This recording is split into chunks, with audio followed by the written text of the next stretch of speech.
RL Jalappa ನಿಧನದ ಬೆನ್ನಲ್ಲೇ ಕುಟುಂಬ ಕಲಹ, ಪ್ರತಿಷ್ಠಿತ ಶಿಕ್ಷಣ ಸಂಸ್ಥೆಯ ಅಧಿಕಾರಕ್ಕಾಗಿ ಕಲಹ ಎದ್ದಿರೋದು.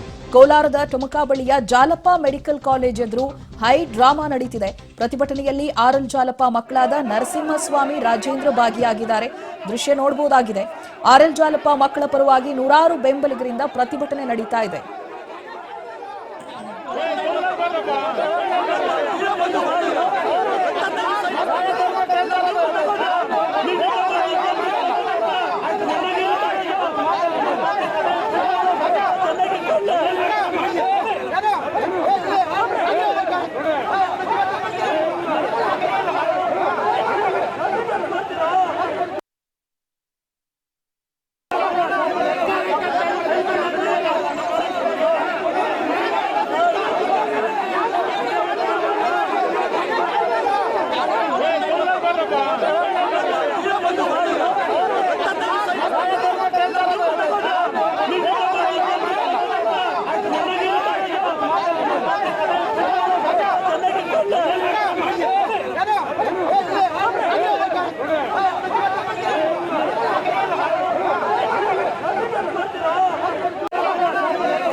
ಕೊಡ್ತಾ ಹೋಗ್ತಾರೆ ಪ್ರತಿನಿಧಿ ರವಿ. ಫೋನ್ ಸಂಪರ್ಕದಲ್ಲಿದ್ದಾರೆ.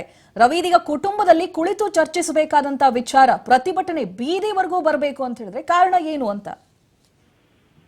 ಚೈತ್ರ, ಇದು ಏನು ಕಳೆದ 5 ವರ್ಷಗಳಿಂದ ನಡೀತಾ ಇರ್ತಕ್ಕಂಥ ಒಂದು ಮುಚ್ಚಿನ ಗುದ್ದಾಟ ಅಂತಾನೆ ಹೇಳ್ಬೋದು. ಯಾಕಂದ್ರೆ ಕಳೆದ 5 ವರ್ಷಗಳಿಂದ ಆರ್ಎಲ್ ಜಾಲಪ್ಪ ಮಾಜಿ ಕೇಂದ್ರ ಸಚಿವರೇನಿದ್ದಾರೆ, ಇವರಿಗೆ ಅನಾರೋಗ್ಯ ಇತ್ತು.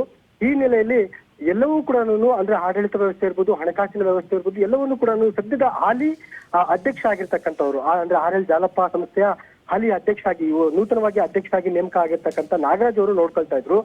ಆದ್ರೆ ಈಗ ಅವರ ಅವ್ರು ಮೃತಪಟ್ಟ ನಂತರವೂ ಕೂಡ ಅವ್ರಿಗೆ ಎಲ್ಲವೂ ಕೂಡ ಅವರೇ ಜವಾಬ್ದಾರಿ ವಹಿಸ್ಕೊಂಡಿದ್ದ ಹಿನ್ನೆಲೆಯಲ್ಲಿ ಈಗ ಅವರ ಕುಟುಂಬದಲ್ಲಿ ಭಿನ್ನಮತ ಸ್ಫೋಟ ಆಗಿರ್ತಕ್ಕಂಥದ್ದು.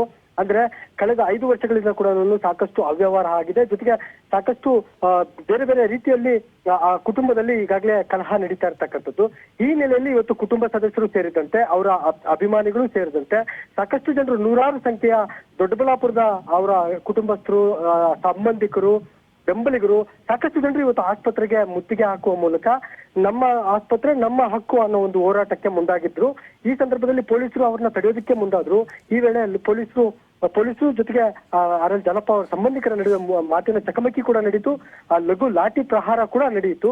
ಈ ವೇಳೆ ಕೆಪಿಸಿಸಿ ಸದಸ್ಯರಾಗಿರ್ತಕ್ಕಂಥ ಲಕ್ಷ್ಮೀಪತಿ ಅನ್ನೋರ್ಗೆ ತಲೆಗೆ ಗಾಯ ಕೂಡ ಆಗಿ ರಕ್ತ ಕೂಡ ಸಂಭವಿಸಿತು.